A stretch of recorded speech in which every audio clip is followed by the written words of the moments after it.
Imagine a life where you are bound to the land, not free to leave. This was the reality for millions of Russians under serfdom. They were peasants tied to estates owned by nobles. These serfs worked the land, paying dues and taxes to their lords. Life for serfs was harsh. They toiled long hours with little reward. Their lives were controlled by their masters. Disobedience meant punishment. Families could be separated at the whim of the landowner. This system stifled ambition and innovation. Generations lived and died under this oppressive system. Serfdom was seen as a necessary evil by the ruling class. It ensured a workforce for their vast estates. It also provided tax revenue and military manpower for the Tsar. However, by the mid-19th century, the cracks in this system were becoming impossible to ignore. Russia was lagging behind other European powers, both economically and militarily. Change was brewing, and the serfs, who made up the vast majority of the population, yearned for freedom. Russia's defeat in the Crimean War, from 1853 to 1856, exposed the weaknesses of its serf-based economy. The war also showed how far behind Russia was in terms of technology and modernization. The serf system was holding the country back. Economically, serfdom was inefficient. Unpaid, forced labor stifled productivity. It discouraged investment in modern farming techniques. Russia's largely agrarian economy stagnated. Meanwhile, Western European nations, with their industrialized economies and free labor markets, surged ahead. Socially, serfdom was a powder keg. The vast disparity between the wealthy landowners and the impoverished peasantry fueled resentment. Peasant uprisings, while often brutally suppressed, became more frequent. The fear of a large-scale revolt haunted the ruling elite. Intellectuals and reformers increasingly criticized serfdom as morally repugnant and economically backward. They argued for emancipation as a necessary step for Russia to modernize and progress. The pressure for change was building from all sides of society. In 1855, Alexander II ascended to the Russian throne. He inherited a country in turmoil. The defeat in the Crimean War had been a humiliation. The need for reform was clear. Alexander, a more liberal ruler than his predecessors, recognized this. Alexander II believed that freeing the serfs was essential for Russia's progress. He famously said, "It is better to abolish serfdom from above than to wait until it begins to abolish itself from below." This statement reflects his understanding that change was inevitable and that it was better to manage it than to risk a revolution. He faced opposition from many nobles who feared losing their wealth and power. However, Alexander was determined to push forward with his reforms. He saw himself as a liberator, a Tsar who would bring Russia into the modern age. His commitment to emancipation was not just about economic progress, it was also driven by a sense of social justice. He believed that it was morally wrong for one person to own another. Section 4. Breaking the Chains, the Emancipation Edict and its Provisions. On March 3, 1861, Alexander II signed the Emancipation Manifesto. This historic document abolished serfdom in Russia. It was a watershed moment in Russian history, marking the end of centuries of feudalism. The Emancipation Edict gave serfs personal freedom.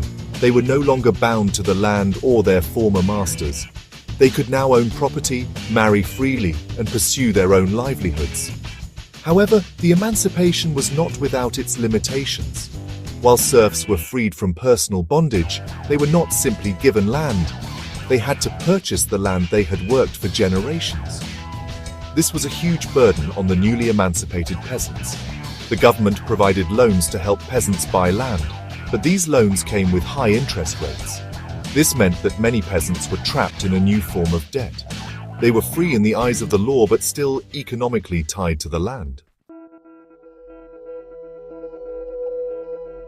Section 5. A Taste of Freedom, a Life in Debt. The Realities of Peasant Life after 1861. The emancipation brought about significant changes in the lives of Russian peasants. The most immediate change was the newfound sense of personal freedom. They were no longer subject to the whims of their former masters. However, the economic realities of emancipation were harsh. many found themselves burdened by redemption payments. The land allotted to them was often insufficient or of poor quality. This made it difficult for them to make a living. The transition from serfdom to freedom was not smooth. The government's attempts to regulate the new relationship between peasants and landowners were often confusing and ineffective. Local authorities struggled to implement the reforms fairly. Despite the hardships, the emancipation did lead to some improvements in peasant life.